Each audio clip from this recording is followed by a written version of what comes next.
नमस्कार दोस्तों, मैं आर के मिश्रा हेराल्ड ऑनलाइन क्लासेस में आपका स्वागत करता हूं।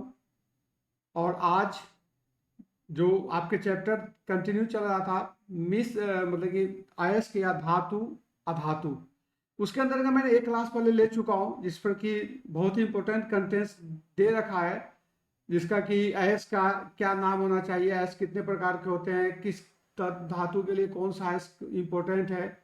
और ये क्वेश्चन आपके लिए बहुत ही महत्वपूर्ण है।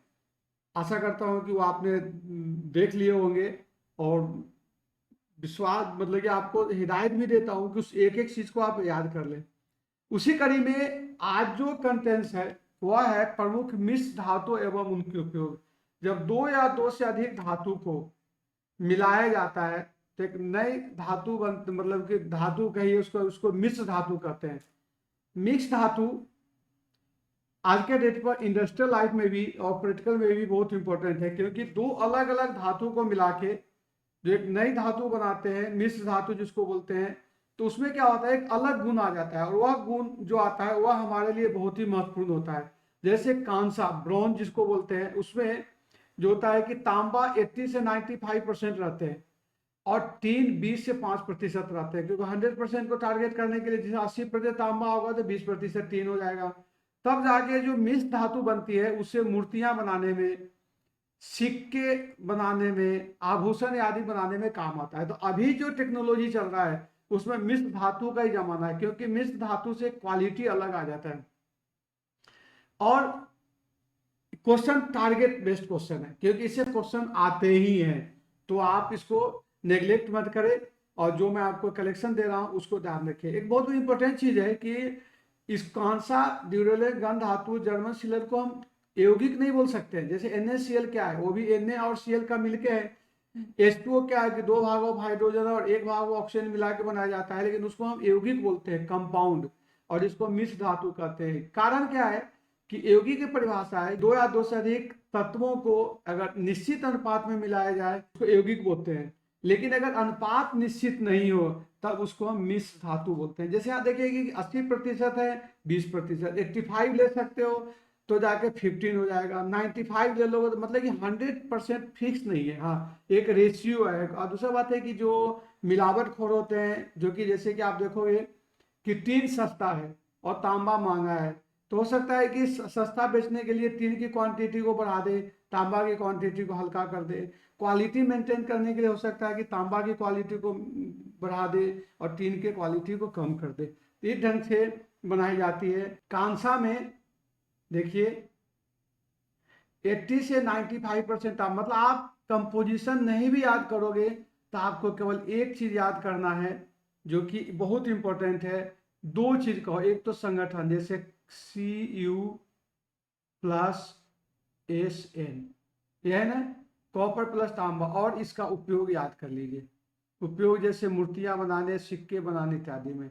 ड्यूरेलियम, आजकल जो एल्युमिनियम का बर्तन बनता है ड्यूरेलियम का होता है, जैसे कि प्रेशर कुकर है वो भी ड्यूरेलियम का बनाया जाता है। या सबसे बड़ा कि वायुयान के जो कुछ भाग होते हैं वो भी ड्यूरेलियम का बनाया जाता है। क्यों? उसमें 95% एल्युमिनियम होते हैं, 4% ही तांबा होते हैं, ध्यान दीजिए।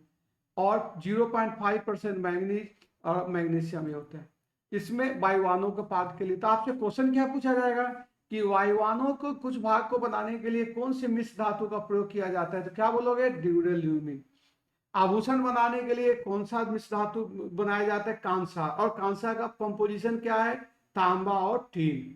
उसी ढंग से गन धातु, जैसे 88% तांबा, 10% टीन और 2% जस्त। अब आप यहाँ देखिए कि कांसा और गन धातु में क्या अंतर है। यहाँ तांबा और टीन है, यहाँ तांबा, टीन और जस्ता है, जिसमें कि तोप, गियर बियरिंग आदि बनाने के काम में आ जाता है। इसी तरह से जर्मन सिल्वर, आज का जो बर्तन जो कलात्मक जो डिजाइनिंग होता है जर्मन सिल्वर का बनाया जाता है, जिसमें क्या होता है 60% तांबा, 20% जस्ता और 20% निकल होता है, जो कि बर्तन एवं कलात्मक सामान में। टांका 80% टीन और शीशा को मिलाकर जैसे धातुओं को टांका लगाने के काम में आता है। स्टेनलेस स्टील आपके लिए बहुत इंपॉर्टेंट है। स्टेनलेस स्टील में क्या है, H6 लोहा ज्यादा होता है, क्रोमियम, निकेलन, 1% कार्बन होते हैं। यह मोटरसाइकिल, बर्तन, अन्य उपयोगी सामान बनाने के काम में आते हैं। ध्यान रहेगा। मुद्रण धातु जो प्रिंटिंग, मतलब आप मुद्रण के नाम से स्पष्ट है कि छापे खाने में टाइप बनाने के काम में आता है। क्या आता है? शीशा होता है 75%, 5% टीन एंड 20% एंटोन मनी। इसी रंग से मुद्रा धातु, ये मुद्रण, देखिए दोनों में डिफरेंस समझिए। मुद्रण जो प्रिंटिंग मशीन, अब तक खैर बंद हो गया, पहले जो प्रिंटिंग जो प्रेस आते थे ना उसमें इसी का बनाया जाता था, लेकिन मुद्रा धातु जो है उसमें तांबा ज्यादा होता है और टीन और 1% फास्फोरस रखा रहता है। इसी रंग से आर्टिफिशियल गोल्ड, 90% तांबा और 10% एल्युमिनियम। मैग्नीज स्टील, 80% लोहा, मैग्नीज, कार्बन और निकेल, यह कूटने पीसने की मशीन, गर्दर, तिजोरी बनाने के काम में आता है।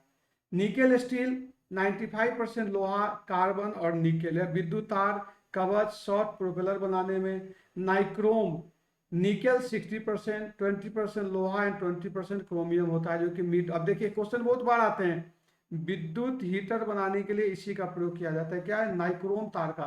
क्यों? इसका मेल्टिंग पॉइंट ज्यादा होता है। या तो ये हो गया। आपको फिर से याद करा तो कांसा, कॉपर, टीन क्या काम होता है? मूर्ति, सिक्के, आभूषण बनाने में। ड्यूरेलिन का क्या काम होता है? वायुयान के लिए कुछ पार्ट बनाने के लिए। एल्युमिनियम, तांबा और जस्ता होता है। जर्मन सिल्वर में तांबा, जर्मन सिल्वर, तांबा, जस्ता और निकेल क्या होता है? बर्तन एवं कलात्मक सामग्री बनाने में। स्टेनलेस स्टील में क्या होता है? 73% लोहा, 18% क्रोमियम, 8% निकल। उसी ढंग से मुद्रा धातु तांबा, टीन और फास्फोरस। कृत्रिम सोना, वेरी इंपॉर्टेंट, इस क्वेश्चन आए हुए हैं। 90% तांबा और 10% एल्युमिनियम होता है। इसी ढंग से कृत्रिम सोना याद हो गया। मैग्नीज स्टील, नाइक्रोम जरूर याद कर लीजिए। नाइक्रोम क्या होता है? 10%, 60% निकेल, 20% लोहा और 20% क्रोमियम। नेक्स्ट कुछ उनका उपयोग और भी आपको बता रहा हूं, इसके और भी है इसमें। जैसे डस्ट धातु, कॉपर और जिंक मिलाते हैं सस्ते आभूषण बनाने में। डेल्टा धातु, कॉपर, जिंक और आयरन, बेयरिंग, कपाट बनाने में। मोनल प्यूटर, तीन लेड, फास्फोरस। फिर सोल्डर याद कर लीजिए। सोल्डर में क्या होता है? 60% लेड एंड 20% टीन। ये सर को आपको याद करना है। फिर मैग्नीलियम बहुत इंपॉर्टेंट है। मैग्नीलियम 90 और 98% एल्युमिनियम एंड मैग्नीशियम। और क्रोमियम इस्पात 95% लोहा होता है। अब देखिए आप पीछे जो एक स्टेनलेस स्टील दिया था, स्टेनलेस स्टील में जो है कि 73% लोहा, क्रोमियम, निकेल एंड कार्बन है। और यहां देखिए लोहा, क्रोमियम, निकेल एंड कार्बन है। और इसमें देखिए लोहा, क्रोमियम एंड कार्बन इसमें भी है, लेकिन कंपोजिशन अलग अलग होता है। तो ये आपके लिए बहुत ही इंपॉर्टेंट है। नेक्स्ट है स्टेनलेस स्टील का अलग अलग होता है। जैसे क्रोमियम एंड निकल, यह कठोर होता है। स्टील के मैंने टाइप आपको बताया हुआ, क्योंकि स्टील आज के डेट पर बहुत ही इंपॉर्टेंट है। क्रोम इस्पात क्रोमियम, मैग्नीज इस्पात मैग्नीज, टंगस्टन इस्पात टंगस्टन, निकेल इस्पात निकेल। अब इसमें देखिए स्टेनलेस स्टील का यह जंग नहीं लगता, इसमें बॉल, बर्तन, ब्लेड आदि बनाए जाते हैं। क्रोम इस्पात में इसकी स्ट्रेंथ, तनन शक्ति, मतलब टेंसाइल स्ट्रेंथ करके जब खींचते हैं तो ज्यादा जोर लगाना पड़ता है। इससे तिजोरी, बॉल बियरिंग, पत्थर काटने वाले मशीन बनाए जाते हैं। मैग्नीज स्पाइक यह बहुत कठोर और कम घिसने वाला होता है।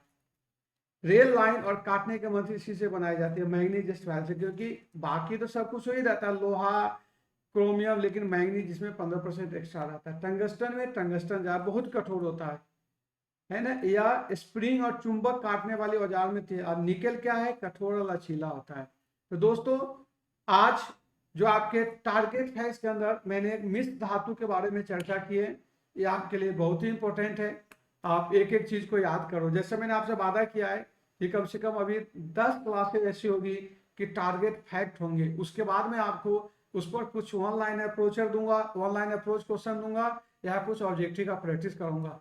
जैसा मैंने आपसे वादा कर चुका हूं कि एग्जाम तक विज्ञान के प्रश्नों के लिए मैं आपसे जुड़ा रहूंगा और अच्छे से अच्छे क्वेश्चन जितना संभव हो सके देते रहूंगा।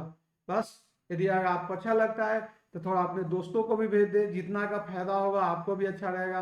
दूसरी बात है कि मैं आपको बता चुका हूं कि मार्केट में ब्रह्मास्त्र पुस्तक एक धूम मचा रखी है, क्योंकि 1800 क्वेश्चन को मात्र 1800 प्लस क्वेश्चन को मायने मात्र 76 पेज में कम कीमत की एक पुस्तक निकाली है, जो कि आपके लिए बहुत ही फायदेमंद होगा। आशा करता हूं कि वीडियो पसंद आएगी। ओके, जय हिंद, जय भारत दोस्तों।